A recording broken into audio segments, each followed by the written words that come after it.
अस्सलाम वालेकुम नाज़रीन, प्रोग्राम ओपिनियन में अली काज़ी में बलिकार हमारे यासिर अहमद हमको स्टूडियो में ज्वाइन करता सीनियर तजज़ियाकार Ali Qazi Sahab. Welcome Ali Sahab. Thank you Yasir. Ali Sahab 4 April ते पीपल्स पार्टी लाइ उम्मीदूं लॻाई वञनि थियूं। हर कोई चवे थो त काफ़ी को वॾो ऐलान थियणो आहे। पहिरियां त इहो हुयो ज़रदारी साहब आहे, बिलावल साहब ॿई कंदा, पर ज़रदारी साहब खे हाणे कोरोना वायरस आहे त हू ज़ाहिर आहे नथा शमूलियत करे सघनि। बिलावल साहब ई हूंदा, पर पीपल्स पार्टी अॼु एहतजाज बि शुरू कया आहिनि गिनास जे हवाले सां।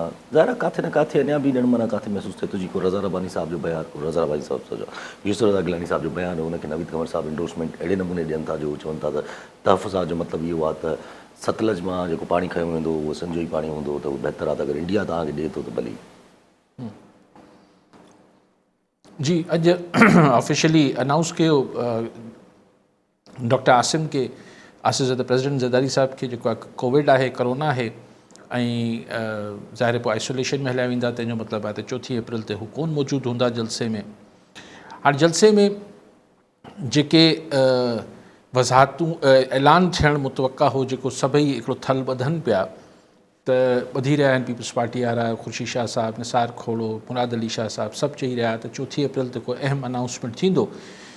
त हाणे ज़रदारी साहब त ज़ाहिर उहो ऐलान कोन कंदा। हाणे जेको लिखियलु बयानु को पढ़ी ॿुधाए त ॿी ॻाल्हि आहे, but physically he will not be there.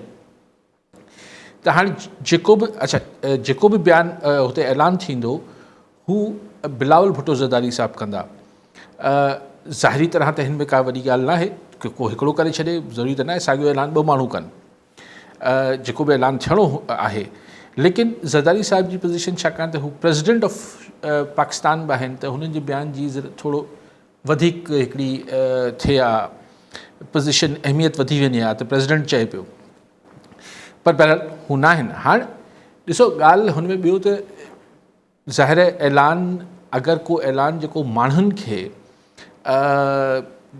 मुतवक़ा करे रहिया हूंदा त बिलावल भुट्टो ज़रदारी साहब को टाइम लाइन ॾींदा त भई हफ़्ते अंदरि 15 ॾींहंनि जे अंदरि अगरि तव्हां केनाल जो फ़ैसिलो वापसि न वरितो त पीपल्स पार्टी शहबाज़ हुकूमत जी इतिहाद टोड़े छॾींदी, हुकूमत ॿाहिरि निकिरी ईंदी। अच्छा, हिकिड़ो बयानु इहो थी सघे थो। ॿियो बयानु थी सघे थो त असीं मुतालबो कयूं था ऐं चिता ॾियूं था त अगरि हुकूमत ही केनाल वापसि फ़ैसिलो वापसि न वरितो त असीं धार थी वेंदासीं। टियों ऐलान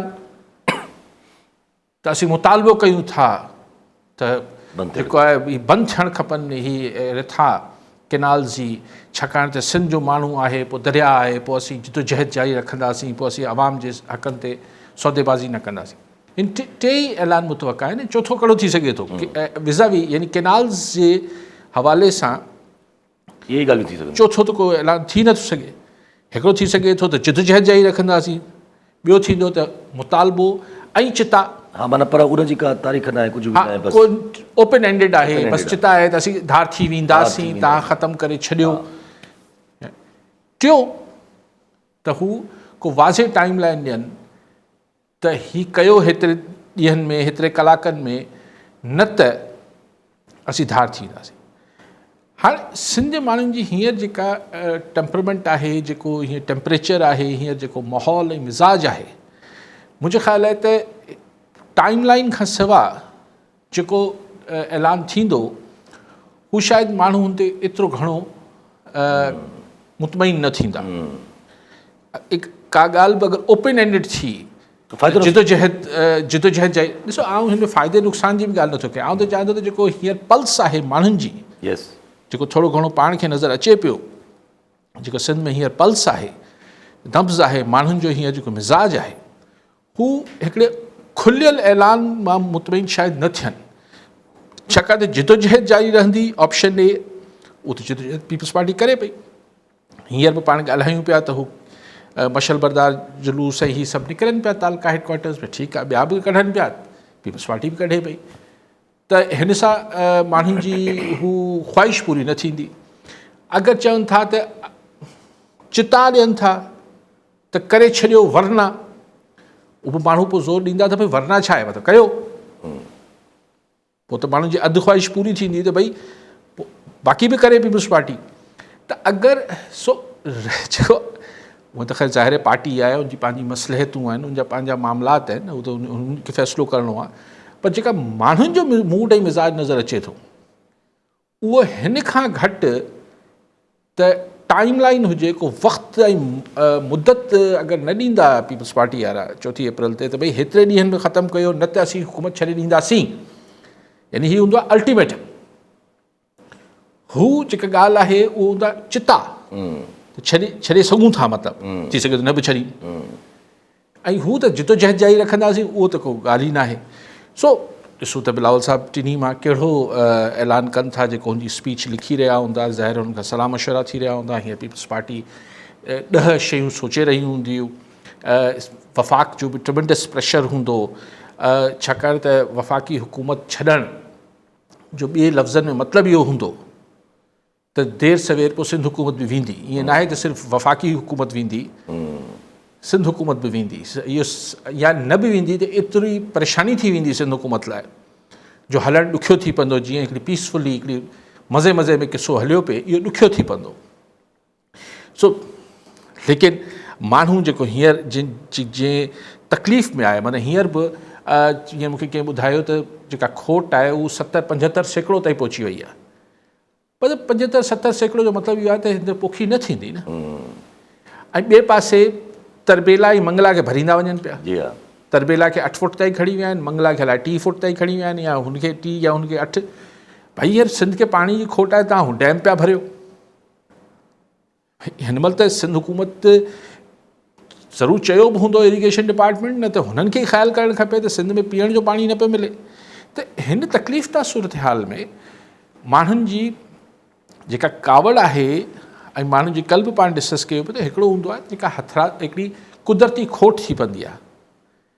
पर जॾहिं त उन में त माण्हू हाणे कुदरत सां त नथो विड़ी सघे न, लेकिन जॾहिं हुनखे इहो महसूसु थिए थो त का दुनियावी कुवत बि हुनजी तकलीफ़ जो सबबु बणिजे पई,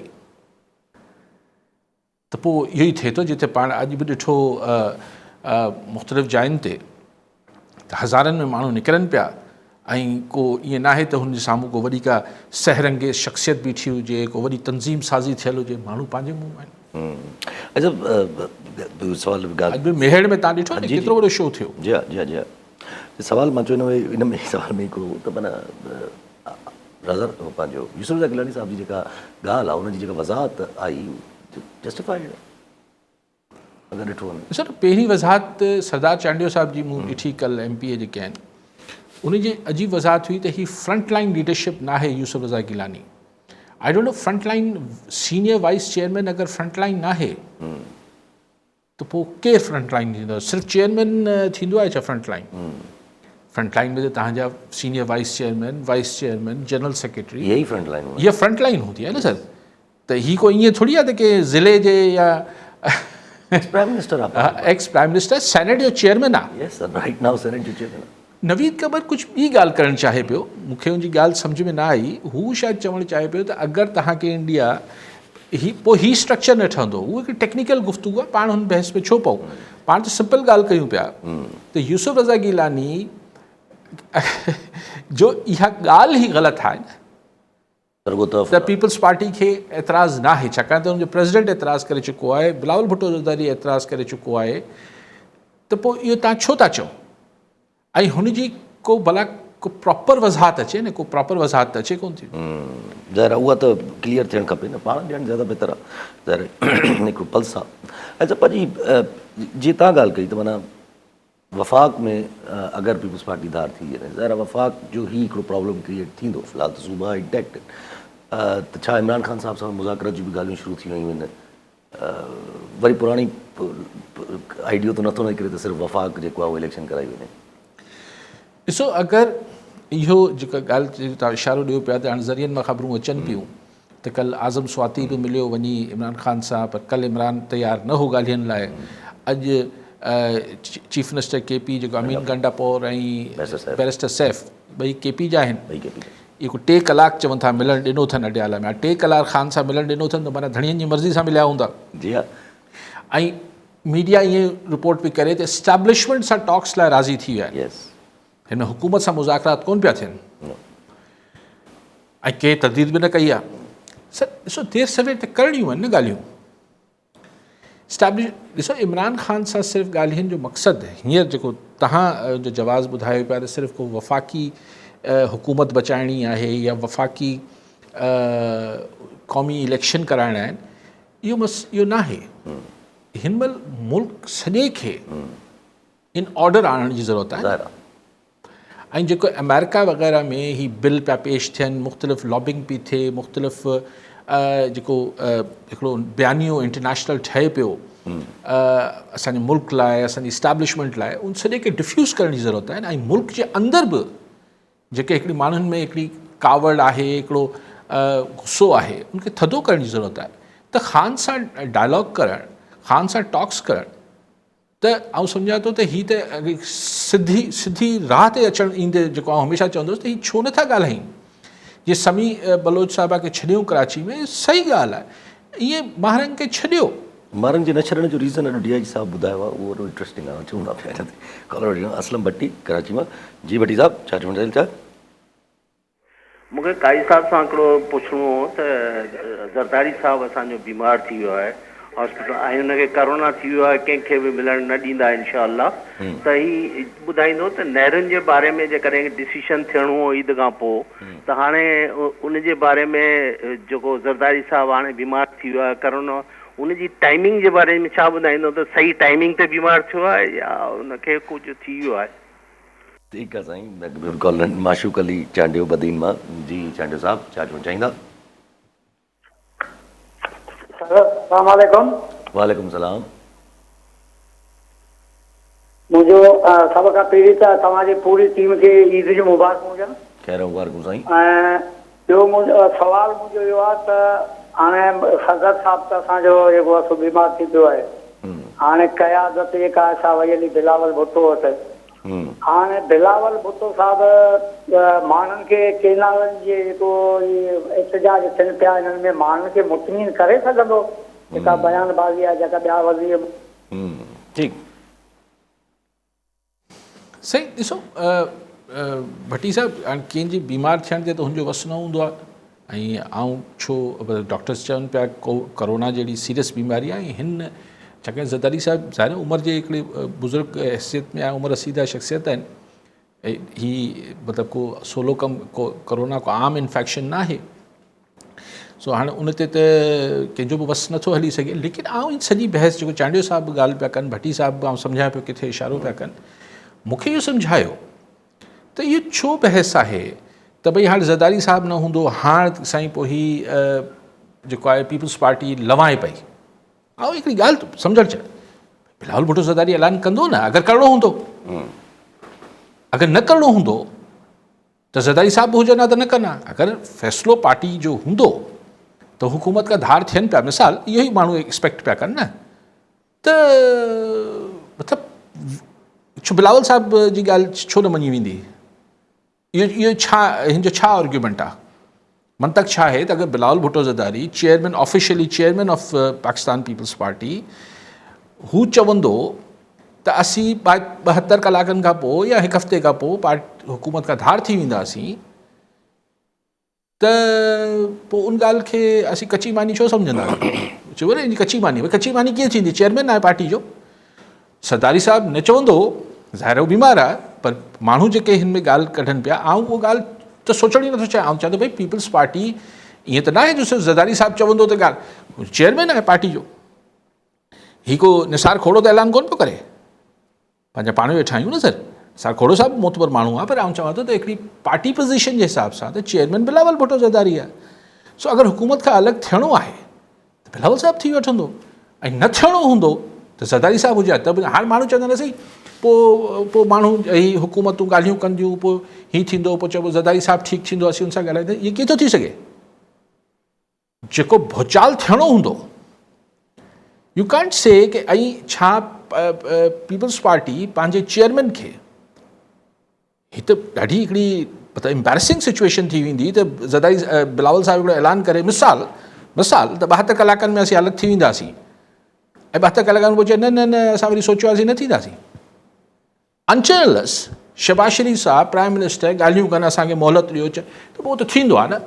कॾहिं कुझु चिता ॾींदो आहे त हुनखे वरी 24 कलाक 48 कलाक वरी हुनखां वठिबा। इहो जेके डायलॉग थींदो आहे, न त आउं छो इहो इन ॻाल्हि ते माण्हू के बीमार थी विया सभिनी खे सिहत ॾे उहा ॻाल्हि नथो कयां आउं चाहियां थो त हीउ कहिड़ो जेको आहे हिन ते माण्हू जेको आउं त छाकाणि केनाल जे पर्सपेक्टिव सां ॾिसां थो न हीअ सियासी मामलात ते सियासतदान हिक ॿिए खे ॾिसी वठनि आउं त सिंपल ॻाल्हि कयां पियो त अगरि केनाल्स जे हवाले सां को अहम ऐलान थियणो आहे त बिलावल भुट्टो ज़रदारी करे छॾींदो ऐं न थियणो हुजे हा न थियणो आहे त ज़रदारी साहिबु हुजनि हा न कनि ज़ाहिर आहे अगरि जे ऐलान थींदो त एतिरो जल्दी बि त कोन्ह थींदो न त हफ़्ते जे अंदरि हुकूमत छॾियूं था न मूंखे ख़बर न आहे लेकिन अगरि टाइम लाइन न हूंदी पोइ त ज़ाहिर आहे को बि त अगरि टाइम लाइन न हूंदी जेको पाण शुरू में 2 ऐलान मुतवक़ा ऐलान सोचिया हिकिड़ो आहे टाइम सां गॾु हिकिड़ो आहे बिना टाइम जे हिकिड़ो आहे सफ़ा जिदोजहद त अगरि जिदोजहद या बिना टाइम वारो ऐलान आहे फ़र्क़ु न त उहो ज़रदारी साहिबु हुजे हा त साॻियो ऐलान थिए साॻियो ऐलान थिया त हीअ कहिड़ी ॻाल्हि थी वई सो जी छा मतिलबु हिकिड़ी सवाल ज़रूरु छा ज़ाहिर आहे हुते नारेबाज़ी बि ज़ाहिर थी सघे थी कुझु अहिड़ियूं ॻाल्हियूं बि थी सघनि थियूं त उहे बि त ऐलान खां अलावा बि त किथे न किथे अफेक्ट कंदियूं आहिनि किथे जलसे में या 4 अप्रैल ते कुझु केनाल जे हवाले सां केनाल जे ख़िलाफ़ त नारेबाज़ी थींदी सभु कुझु थींदी ज़ाहिर ई सभु जेके पहिरीं माण्हू तकरीरूं कंदा पार्टी अॻुवाणी सभु उहे थल ॿधंदा ऐं हीअ हिन दफ़े हिकिड़ी नई ॻाल्हि आहे त शायदि उन ई टाइमिंग ते या उनखां अॻियां पोयां ज़ुल्फ़कार जूनियर जिनाबाग लाड़काणे में जलसो करे रहियो हूंदो टाइमिंग साॻियो आहे मौज़म अब्बासी मिलियो आहे ज़ाहिर हू बि हिकिड़ो पंहिंजो पावर शो करण जी कोशिशि कंदा मां हिकिड़ी सिंपल ॻाल्हि चवां पियो सर त ही को ईअं थींदो आहे न बाबा वज़ीर साहिबु न आहे त साइन वज़ीर जी न थींदी कमु न थींदो हीअ त पार्टी जो चेयरमैन आहे न जेको ऐलान करिणो आहे करे छॾींदो न करिणो हूंदो त न कंदो पोइ इहो जवाबु थोरी ॾिबो त असांजी ज़रदारी साहिब तबियत ठीकु न आहे तंहिंजे करे बाद में कंदासीं जी हा ऐलान त थी सघे थो अमल दरामद में थोरो मसइलो उहो त हाणे अच्छा पंहिंजी ॻाल्हि ॿारनि जे हवाले सां हले पई त उनमें DIG साहिब जेके कोयटा जा आहिनि उहे चवनि था त भई का इजाज़त न आहे रियासत जे तरफ़ां त कोई नुक़सानु या कोई रस्ता रोकनि जी इजाज़त हुजे उहे चवनि था 5 लाशूं टेररिस्ट जूं असां जेके आहिनि उहे उन अटैक खां पोइ सिविल अस्पताल खणी आयासीं जेके BYC वारा असां सां विड़ी अची करे असांखे माना धक हणी करे पुलिस वारनि खे ऐं उहे 5 लाशूं पाण सां गॾु खणी हलिया विया जेके टेररिस्ट जूं लाशूं हुयूं पोइ बगोल उन्हनि जे त वरी पोइ असां हिननि खे रोकियो ऐं उन्हनि खां वापसि वरितियूं लाशूं जंहिंमां असां 3 लाशूं रिकवर करायूं बाक़ी 2 जेके आहिनि उहे पाण सां गॾु खणी वरी धरणे में वेही रहिया ऐं उते धरणे में वेहण खां पोइ हिननि सॼियूं CCTVs भरणु शुरू कयूं शहरनि जूं हुन शहर में जेके बि CCTVs लॻल आहिनि उहे वायलेंस करण जी नियत रखनि पिया ॾिसो हिन में 2 ॻाल्हियूं आहिनि न यानी कमाल पुलिस वारनि जा बि इंतिज़ामिया वीचारी छा ॻाल्हाईंदी ॾिसो हिन में हिकिड़ो धरणे जो केस आहे त धरणो हणणु ऐं दहशतगर्दी करण में फ़र्क़ु आहे माण्हू मरी वियो उहो लाश दहशतगर्द नथी थी सघे उहो जहिड़ो दहशतगर्द थी सघे थो लाश त लाश आहे त हू को छा माण्हू अगवा करे खणी विया BYC वारा दहशतगर्दनि खे जहिड़ो दहशतगर्दनि खे थाणे मां छॾाए भॼी विया त पोइ त तव्हां चयो त दहशतगर्दनि जी मावनत करे रहिया अगरि हू मुबैना तौर ते दहशतगर्दनि जी लाशूं हुयूं बि लाश हुआ बि लाश जेका आहे उहा दहशतगर्द कीअं हूंदी आहे उहा फाटंदी छा हाँ या हू माण्हुनि खे नुक़सानु पहुचाए सो जेको केस आहे ओतिरो रहणु ॾियो न त धरणो लॻो आहे अच्छा धरणे ते तव्हां चओ था त त उहा त ॿिया कलम हूंदा आहिनि अमन अमान में ख़लल विझणु ही थियणु हू थियणु सर न कयो सर पॉलिटिक्स खे जॻह ॾियो बलुस्तान में जी हा ख़लल विझणु हबीब रहमान पवर दादूमा जी पवर साहिबु छा चओ चाहींदा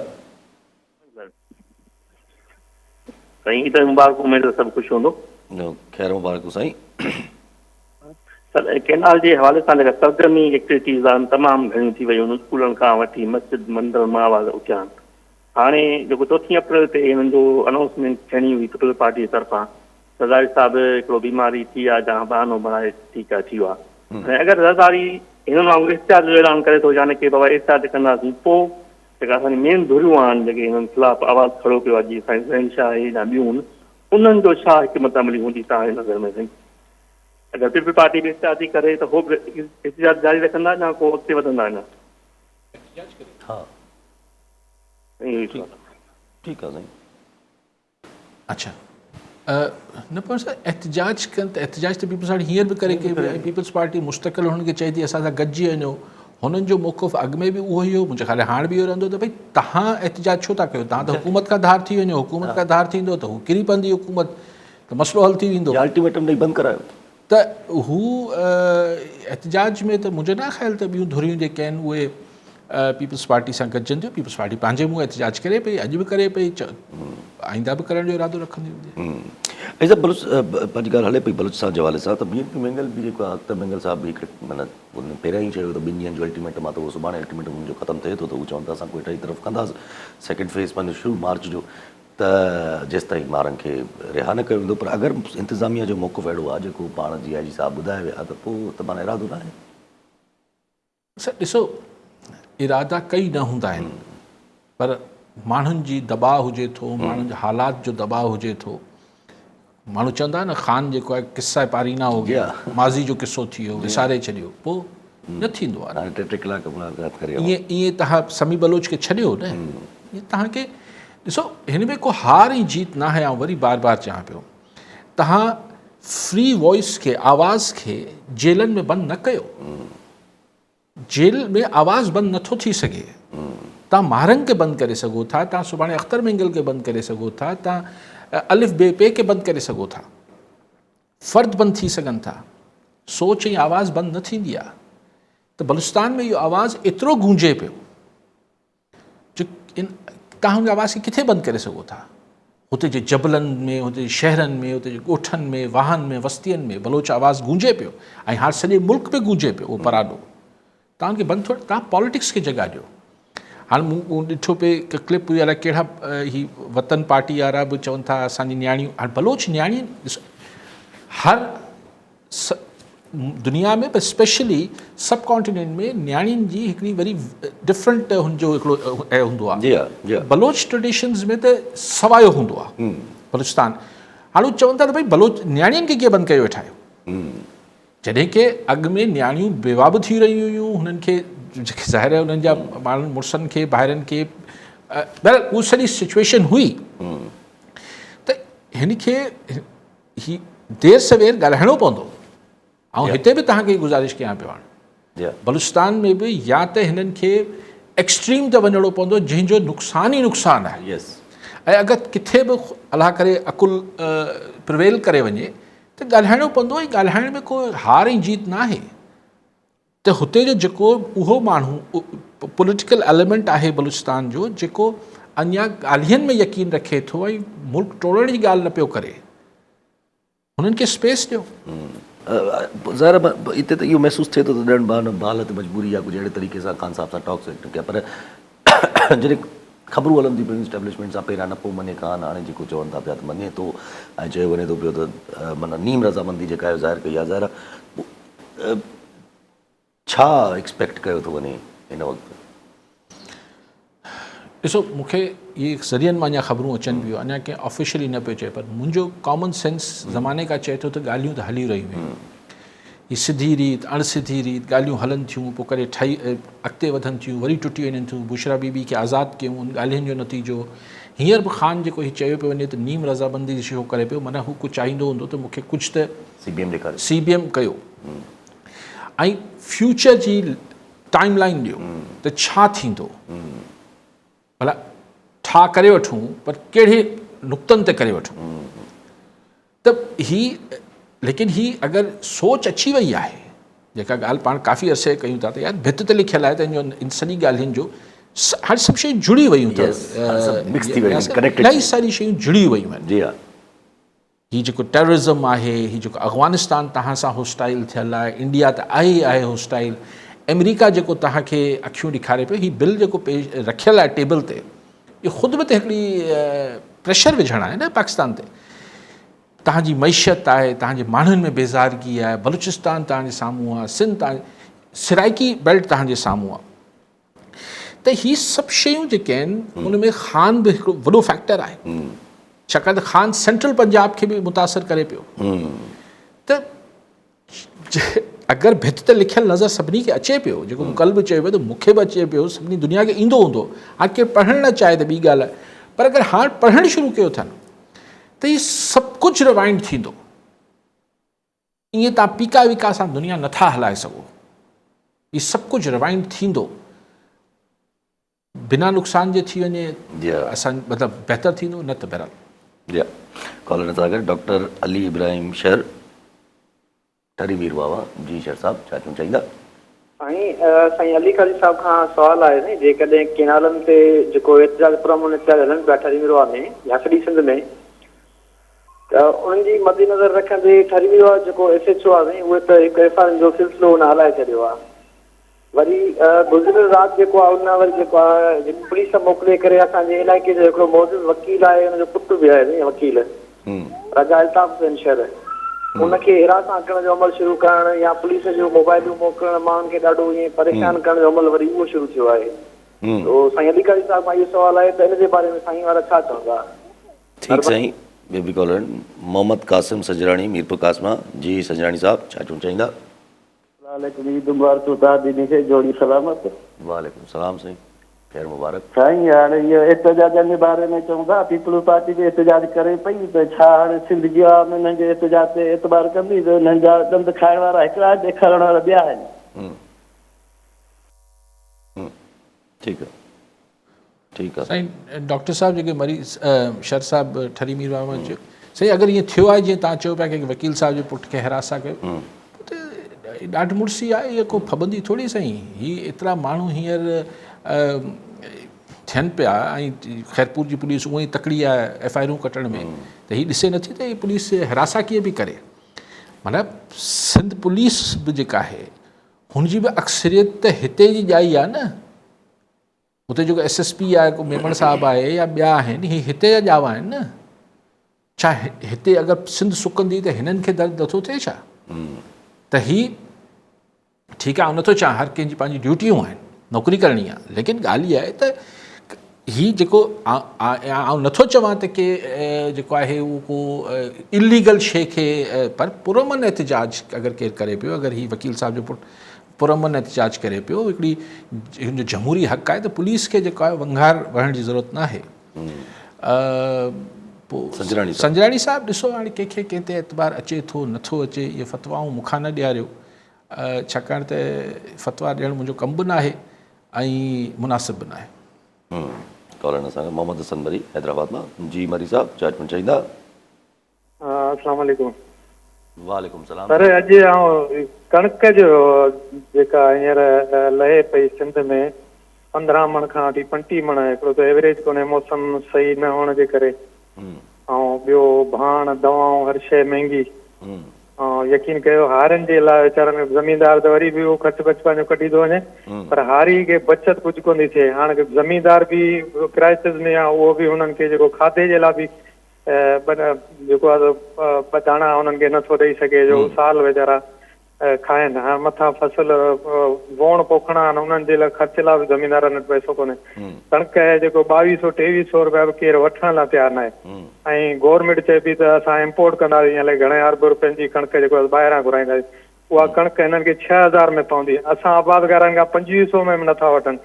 असां IMF आबादगारनि खां वठण खां मना थी करे, लेकिन ॿाहिरां इम्पोर्ट करण खां मना नथी करे। हीअ पॉलिसी किथां पियो वञे मुल्क, ख़बर न आहे छा पंहिंजो माण्हुनि खे तबाह करण लाइ, ऐं नंढे ज़मीनदार खे तबाह करे ही वॾियूं कंपनियूं ऐं वॾे सभु ज़मीनूं उहे ई हथु कंदा, सॼो कुझु हुनजे लाइ थिए पियो। ठीकु आहे साईं। ॿियो बि कॉलर डॉक्टर शाह इनायत हैदराबाद मां। जी डॉक्टर साहब, छा चवणु चाहींदा? साईं, मुंहिंजा साइंस इन उसूल ते क़ाइमु आहे त दुनिया जी जेका हर शइ आहे उहा नेचुरली मैन्युफैक्चर थी आहे पाणीअ सां। पाणी जिते आहे उते लाइफ आहे, पाणी जिते न आहे उते रुगो मौत आहे। ऐं सेटलमेंट्स जेके बि हिस्ट्री में असां ॾिसूं था उते थियूं आहिनि जिते पाणी हूंदो आहे।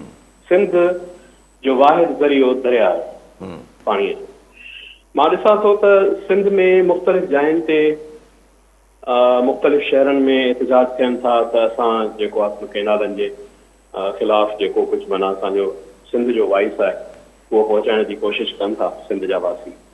पर छा हिकिड़ी मेथोडोलॉजी ऑफ एजुटेशन जुड़णु न खपे त असां डायरेक्शन ऑफ असांजो एहतजाज जो डायरेक्शन असांजो छा हुजणु खपे?